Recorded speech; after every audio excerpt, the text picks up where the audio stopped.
সকাল থেকে কক্সবাজার চট্টগ্রাম সড়ক অবরোধ করে রাখেন শিক্ষার্থীরা।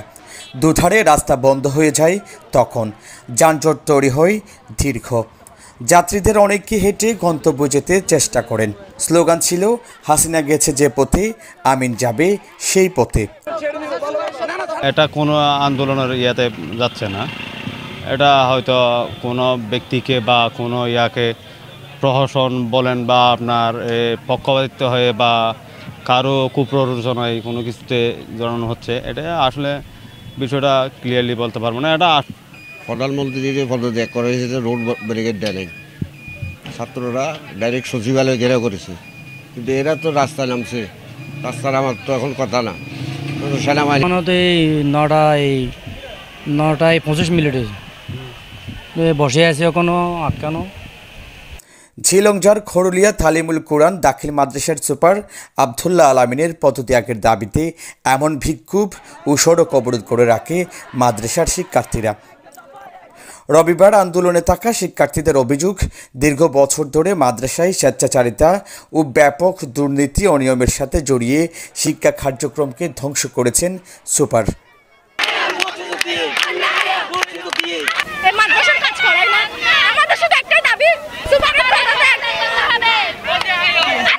যারা এসএসসি দিয়ে চলে যায় তারা হচ্ছে বিদায় অনুষ্ঠানে বিভিন্ন ধরনের জিনিসপত্র মাদ্রাসায় উপহার দেয়। এই উপহারগুলো আমরা কোনোদিন দেখি নাই, মানে এগুলো পেয়েছে তিনি খেয়ে ফেলেন। পরবর্তীতে গিয়ে এখানে অনেক স্টুডেন্ট 4 বছর 5 বছর পড়ালেখা করছেন, তারা কি অফিসিয়ালি কোনো ওয়াশরুম ব্যবহার করতে পারছেন না।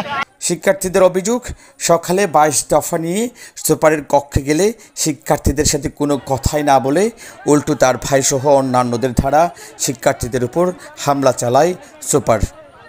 এমনকি আমাদের উপর ওনার ভাই ব্রাদাররা আমাদেরকে হুমকি দিয়েছে।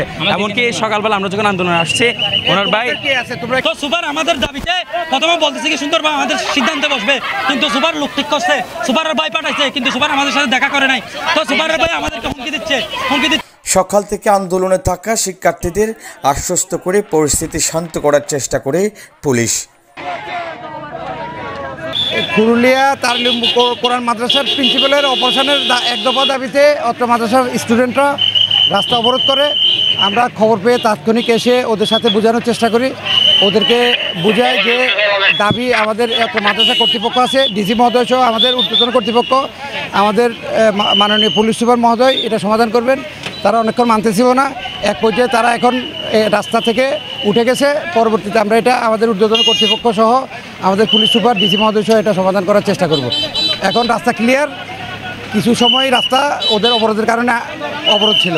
পরে সেনাবাহিনীর দখলে যায় মহাসড়ক, স্বাভাবিক হয় দুধারের যান চলাচল। যাতে আপনারা এই কক্সবাজার থেকে বের হয়ে যাওয়া রাস্তাটা ছেড়ে দেন, দুই পাশে অনেক বড় জ্যাম তৈরি হয়েছে। তারেক হায়দার, প্রবাল নিউজ, কক্সবাজার।